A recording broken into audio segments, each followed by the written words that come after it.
It's indeed the case that with today's technology, batteries and hydrogen is another alternative, right? So that there Mm. are planes that can fly hydrogen, but the example you brought up, Airbus A320, is an example of a long-haul passenger plane for which that there isn't a viable alternative other than SAF. So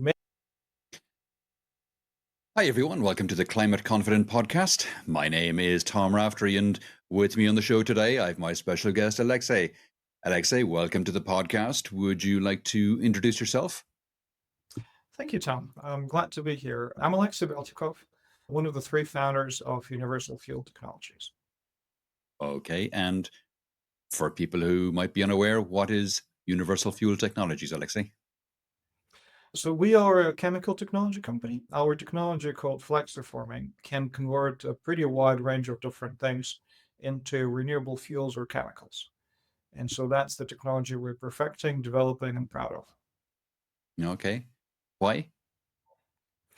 It's a very unusual thing, actually, in the world of chemistry and fuels, when you can put in a lot of different things and you can actually also use the technology to make a few different things. For example, you can put in pretty much any alcohol, and I will take sort of the duration of your podcast if I were to list all of them, but methanol, ethanol, propanol, butanol, and so on. So any alcohol, pretty much.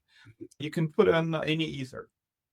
You can put in a lot of things that have sort of the industry name of naphthas, and you can also mix them up. Right? It's not like you need to have one pure stream. You can have a mixed stream, which is very important because many of the byproducts or side streams of various processes, they have mixed streams coming out. And many of them would have been valuable if they were kind of pure play.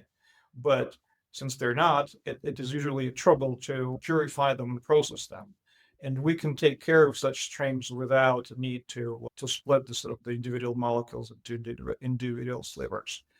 And a similar picture with the product. Our headline product is Sustainable Aviation Fuel, usually abbreviated as SAF. But we can also make a bunch of renewable chemicals and something as exotic as renewable gasoline. And by the way, all of that can happen in the same equipment. So you can imagine that if somebody were to build a chemical plant and use our technology, they would have quite a bit more freedom than usual to select the feeds that they put in, to select the products that are in demand in the market at that particular moment. And that really is quite a valuable thing to have. Okay. So let's take a step back here. You can take lots of different inputs and create several outputs. The inputs that you can take, are they waste from something, some process, some industry, are they typically waste solutions? I would probably say no. Like, Okay. for example, an alcohol is rarely a waste. It can be a side stream or can be a lower valued product. Like, for example, if there were a mix of methanol and ethanol, there isn't a ready use for that mix usually, but it's not a waste. A similar story, for example, with the naphtha, which is something that is a byproduct of people, for example, processing used cooking oil into SAF. When they do that, they have a byproduct or a side stream, which is called naphtha, which is hydrocarbon molecules between usually 5 and 10 carbon atoms in length. And so these things, it's a bit of a head scratcher what to do with it, but there are uses for it and people are using it. So it's not like they would otherwise discard it. No, it's just that when you apply our technology to that stream, it creates substantially higher value than otherwise. Okay. I guess that's what I was getting to. Your process, the flexiforming, takes something of apparently low value and then can create something of hopefully higher value. The headline one that you mentioned was SAF, Sustainable Aviation Fuel. That's something which is coming into higher demand these days, and there's not a huge supply of it as far as I'm aware. It's hard to get, so obviously supply and demand, that means it's going to be expensive. And there's a mandate now, if I remember correctly, on airports in the EU that the jet fuel that they stock in their airports has to be, if I remember correctly, it's 2% sustainable aviation fuel from 1st of January 2025 onwards. And that number is going to increase over the next number of years. So the demand for sustainable aviation fuel is going to increase quite significantly. And as I mentioned earlier, there's not a huge number of suppliers. Is that a fair summation of where we are today? Yes. The EU is probably the only kind of legislative area or jurisdiction where you have an actual mandate. I think Singapore had something, and Singapore does tend to work on the mandate side more on more than on the incentive side. So I'm kind of assuming that it would be a mandate too. Hmm. But for example, North America is more of the sort of incentive inclination as opposed to mandating things.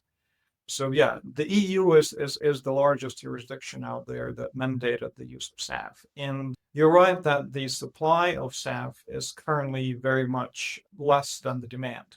Number of reasons. And some of them are dictated by the physical and sort of chemical realities. The renewable feedstocks that are suitable for the technologies that are available today, they are scattered. So there's only a little bit of that at every given geography. And they're generally not as plentiful as, for example, the crude oil that we're used to as feedstock for making aviation fuel. Yeah, I guess these are the two big factors. The other factor that is a little bit of our own making is SAF is almost by definition more expensive than jet fuel made from petroleum, right? Yeah. And it's inevitable. I mean, the nature has worked for millions of years to create crude oil and to make it easier for us to manipulate it chemically. Whereas what we're trying to make SAF from is something that's on the surface of the Earth, which is why we're not sort of releasing any extra CO2 or other greenhouse gases when we burn that. But that makes us compress this chemical transformation that nature took millions of years to accomplish. We have to compress it into a month or days or hours. And so that is an expensive compression to make, right? And that being more expensive, the production of SAF depends on the incentives that the government puts out there. I mean, in the EU, if you don't have SAF, then you're probably not in business. And so that's the incentive. In North America, it's more sort of a tax play. If you make SAF with certain characteristics, then the government will give you back some tax dollars. And so the balance of all these incentives, it influences whether people are using their production facilities to make SAF or, for example, renewable diesel, which sometimes uses the same feedstock. And so there's a bit of an internal competition there between the renewable diesel and SAF. And sometimes renewable diesel wins, which, I mean, it's not a bad thing because we're still reducing the use of petroleum and replacing it with something that's on the surface of the earth. But sometimes, depending on how the government wants to play it, people are making more SAF or more renewable diesel. And obviously, in terms of the renewable diesel, that can be substituted reasonably straightforwardly using, if it's used in trucking, for example, it can be substituted by battery technology. So electric trucks are now becoming a thing. There's no great leap forward required in technology to do that. It's here today. Charging infrastructure needs to be rolled out, but that's easily done as well. Not easily, but that's doable as well. Whereas in the aviation industry, there are some electric planes, but so far the batteries we have today are not suitable for an A320, for example. You're not going to have an Airbus A320, put batteries in, carry 200 people, 5,000 kilometers. That's just not going to happen. Not with the battery technology we have today. So sustainable aviation fuel is the only viable alternative that I'm aware of today for reducing the emissions from the aviation industry, which is why it's so important that we start shifting the aviation industry to sustainable aviation fuel, right? I agree with you, Tom. It's indeed the case that with today's technology, batteries and hydrogen is another alternative, right? So that there are planes that can fly hydrogen, but The example you brought up, Airbus A320, is an example of a long-haul passenger plane for which that there isn't a viable alternative other than SAF. So maybe somebody will come up with a breakthrough, and maybe we will have a different kind of power for large planes. But so far, it looks like at least half of the fleet, at least half of the passenger kilometers traveled, don't really have any viable alternative other than SAF. And probably the percentage is greater. It's just that 50 is the, let's say, the smaller bound of that. Yeah. And the other thing to take into account as well is that for the airlines, when they buy an airframe, when they buy a plane, the expected lifetime of that plane is measured in 2-3 decades as opposed to years. It's not like a car or a truck. It's supposed to last, 20, 30 years probably. And so if they buy a plane today, it should still be operational in 2045 at the very least. And so in that case, you can't shift that to electric. That is going to be burning fuel because it has the jets on it for the next 20 years. And so sustainable aviation fuel is the only alternative for most planes today. That's exactly right. Thank you for bringing this up about the longevity of the planes. And we want them to last longer, right? It's sort of the right and sustainable thing to do. But that also has a bunch of other effects. Like, for example, the planes that were made basically until a couple of years ago, they all had the material of the gaskets or the seals in their fuel transportation system. The seals that require presence of a certain kind of molecule, which is called aromatic molecules, for these seals to stay, plump so that they wouldn't leak, right? Mm-hmm. Because that kind of molecule was ubiquitous in the fossil produced petroleum. And so now when people are making SAF, many of them are actually, most of the SAF that is made today is devoid of that kind of molecule, which is why people have to mix it, to blend it with the fossil jet so that the aromatic molecules would enter the universe of the fuel through the petroleum, for, the fossil side. And even though people are starting to make planes that do not require this molecule to be present for everything to work well, for as long as there is a single plane with this legacy technology in operation, you can't have an airport that can only take certain kind of planes of a certain age. Right? It's just impractical. And you cannot have two sets of tanks in the airport, for the new planes versus the old planes. So for as long as there is a single old plane flying out there, you have to have full compatibility. And so you have to have these aromatic molecules. So people are now working to produce these molecules from the renewable sources. We're one of those people. And you're using this technology called flexiforming, which you have come up with yourselves, and you have all the IP around, as far as I'm aware. Correct me if I'm wrong on that one.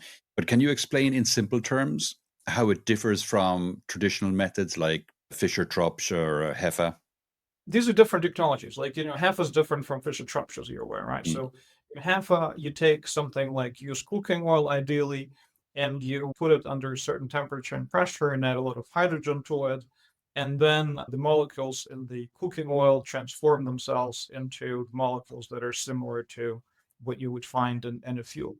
In Fischer Tropsch, you string things along, right? So you take smaller molecules and you force them together to form longer chains. So our process works in the following manner. We take smaller molecules usually. I mean, it can be of different sizes, but usually smaller molecules. And we do string them together, but we also force them to make rings, the aromatic rings. Mm-hmm. And then depending on what we want to have as a product, we can either keep these rings as they are, we can add different branches to these rings to make the molecules larger, or we can cut them open into kind of a flat structure or linear structure. So that's what we do. And if you kind of recall, I said we can have different alcohols, we can have this and that. So imagine, like ethanol as an example of an alcohol has 2 carbon atoms, right? Jet fuel should have at least 9 carbon atoms. So we should string together at least 5 of these molecules, either as a line or as a ring with branches. So that's what our process does. It adds molecules together and changes the shape of the molecules as needed.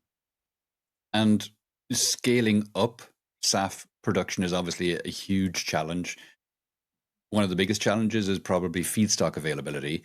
Does flexiforming address the issue of feedstock dependency and price volatility? Yes. I mean, we are not kind of a solve all, cure all kind of situation, but I think we do a pretty good job in that, better than what we have today. So we believe we are maybe like second generation of SAF technology. So the way we do it is twofold. First, as you recall, we can take a bunch of different feedstocks, and the feedstock can be changed by the plant operator without changing the equipment. So that gives them a lot of flexibility with regard to which feedstock they choose at a particular time, where it would come from, and so on. The other aspect is, as like you said, the renewable feedstocks rarely come in large quantities from one source. So frequently there is a relatively small source of it. It can be a kind of a permanent source, but it's a relatively small source compared to the operation of an oil refinery, for example. Mm. And so it's very important that the technology that can convert the feed from that source is such that it can work profitably at such a small scale. And our technology is better at that than pretty much everybody else because of our origins back in the day. We were serving really small customers that were processing really unusual feedstocks. And so that is something that is highly applicable to that particular aspect of SAF production. Looking at current SAF adoption, it's still very, very low. Do you think the regulatory frameworks are supporting innovation enough, or is regulation lagging behind technology? I mean, the amount of airlines that are using significant amounts of SAF in their fuel mix is obviously pitifully low right now. So some of that is regulatory issues, some of it is availability probably and price. How do we fix that? I think gradual is the word. Right? Aviation is a pretty sensitive area in a sense that if something were to happen, it can really totally destroy things that we're building up. Right. If, for example, somebody were to put a fuel in a plane that wouldn't be suitable and would cause something to happen to that plane, it can completely discredit the entire effort. So as obviously as a technology developer, I'm all for rapid progress and a rapid adoption, our technology taking over the world and all that. But at the same time, being realistic and also somebody who flies planes every now and then, I'm really grateful to the people who do the fuel qualification and certification, even though they do give us, and the likes of us, a hard time at the time of, passing through these hoops that they've set up for us. But that is to make sure that we don't backtrack. So the Yeah. progress is slow, but so far we have not backtracked, and I'm glad that that hasn't happened. Maybe we can accelerate a little bit, but not by a whole lot, because again, one false step in such a high visibility area, and we can roll back, quite a bit. So I'd rather have a slow and steady progress that we have been seeing so far, despite the fact that, yes, for now, adoption of SAF is really quite minuscule. Although actually, kind of a bit of a footnote to that minuscule adoption. If you look at the growth rates are staggering. I mean, at no time since like 1920s did we have such a growth in an energy commodity. Right? Both production and obviously consumption of SAF grows by high double-digit percentages every year, and it's production to continue growing like that for some time. I would imagine we're going to see a similar pattern to what we've seen with electric vehicles. What in the beginning it was nothing but a toy for rich people. Mhm. And I remember back in like 2012, I think it was, when I visited Silicon Valley and I saw, this guy driving a Tesla Roadster, which was the first Tesla car out there, Yeah. which is a completely useless thing, toy for rich people. It barely carried one passenger, and not a long distance either. And today, you can ride your Tesla, almost anywhere in the world for long distance, and it's a good car, and people are buying it not because it's electric, but because of other factors.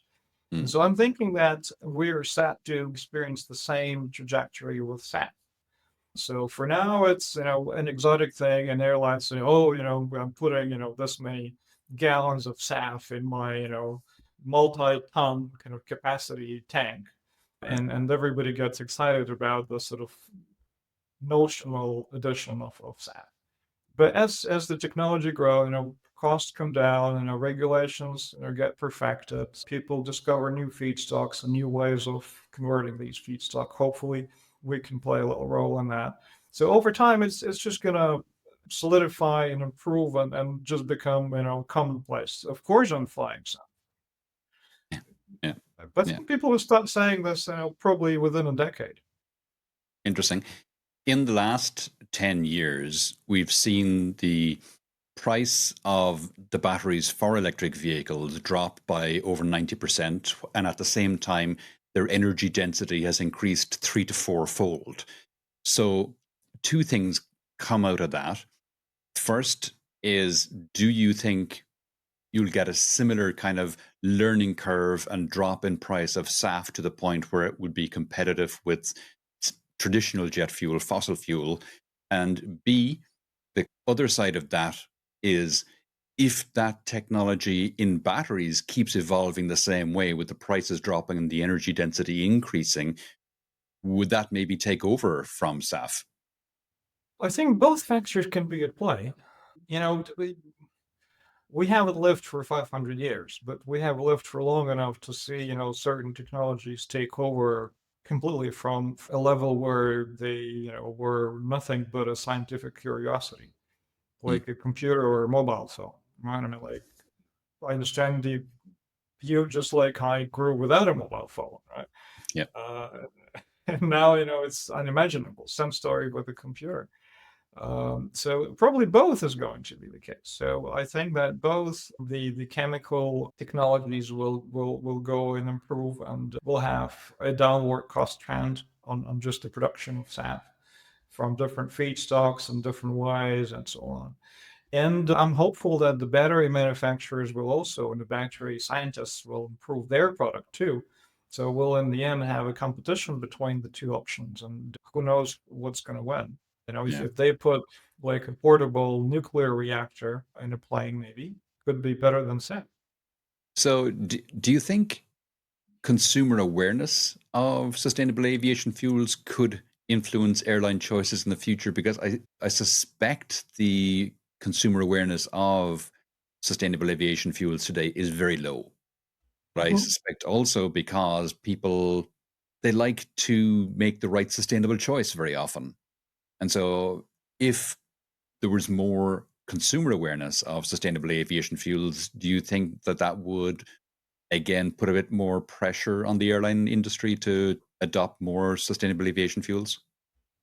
I think so. I mean, it's sort of hard to quantify it, but Mm, in the end, all of these government incentives and government mandates of today, they are a reflection of public sentiment.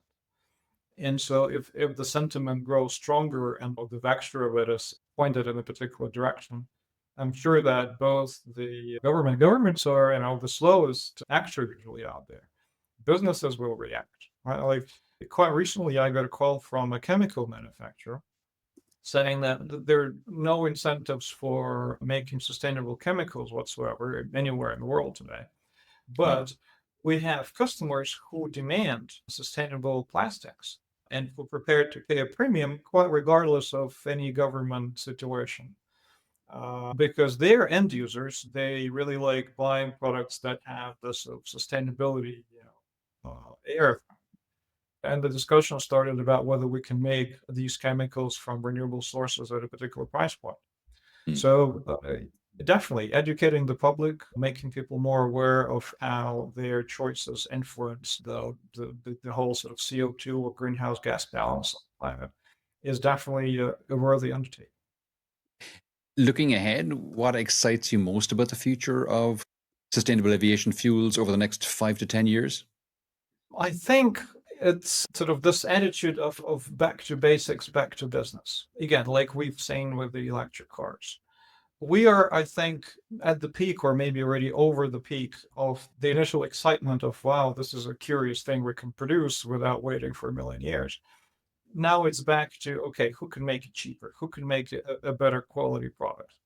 And I think this is a really exciting time to be in the industry. And I think that our technology can actually fit in nicely into that trend of making a better product cheaper, regardless of whether it's sustainable or any other thing. It's just, pure business. People are gonna select our product because it's better, because it's cheaper. We're not quite yet at the parity with the fossil, and it's unclear whether or when that will happen.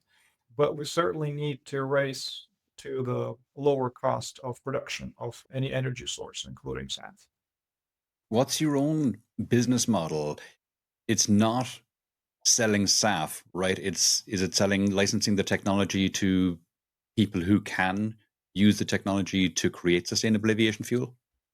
That's right. That's right. I mean, we are a licensing company, a licenser. So we kind of leave the production to people who really know how to produce, to people who already have the facilities. Because one thing I did not mention is flexiforming can be deployed in existing refinery facilities.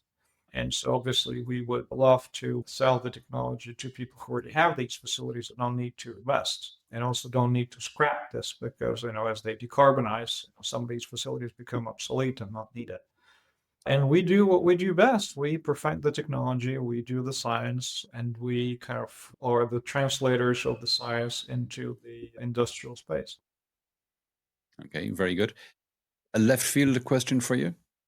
If you could have any person or character, alive or dead, real or fictional, as a spokesperson or an evangelist for sustainable aviation fuel, who would it be and why? Oh my God, this is interesting. I'm thinking Scrooge McDuck. Okay, interesting. Go for it. Tell me why. Right. Uh, I mean, he is. Uh, I mean, the guy is focused on saving, and I mean, for him, hoarding, I guess, the resources. This is the kind of attitude we need with regard to effectively the health of the planet. Right. And he does it, in a funny, cynical way. Mm, So basically, there is a compulsion to it. He has to do it. He absolutely has to do it. sure. And he sort of dives into a pool of the golden coins, as I recall. So this is kind of what we need to happen to our planet. I mean, I live in California, and what we need is people compulsively enjoying the nature that they have preserved and cared for, and so on. And this is kind of the attitude we need with regard to all sorts of decarbonization solutions, including SAF. The degree of compulsion, we absolutely have to do it. This is not an option. This is not a political thing. It's not a left or a right. It's a matter of, we kind of effectively, our generation has created the situation that we are sadly passing on to our children to solve mostly, right? The overhang of the greenhouse gases. And we do need a degree of compulsion to have it solved. So Excellent. Scrooge it is. I love it. Great, great. We're coming towards the end of the podcast now, Alexei. Is there any question I did not ask that you wish I did, or any aspect of this we haven't touched on that you think it's important for people to be aware of? I think you've done an excellent job, Tom. I Thank think you. you've asked everything, one could have asked for. Fantastic. Great. Superb. In that case, Alexei, if people would like to know more about yourself or any of the things we discussed in the podcast today, where would you have me direct them? Best place to go would be our website, which is unifuel.tech, unifuel.tech. And there you have it. Okay, superb. Great.